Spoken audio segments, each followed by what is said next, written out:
Keyboard এটা আসলে খুব বহুল ব্যবহৃত একটা কম্পিউটার ইনপুট ডিভাইস।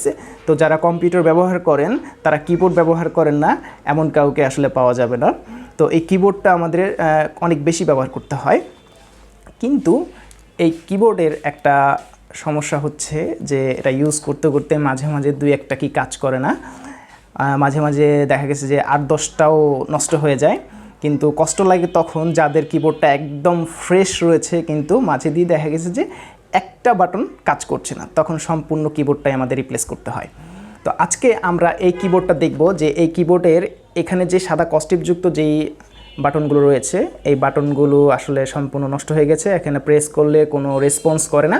তো আমরা এটা সার্ভিসিং করব, সার্ভিসিং করে আপনাদের দেখাবো যে কিবোর্ডের যদি বাটন কাজ না করে তাহলেও কিবোর্ড সার্ভিস করা সম্ভব।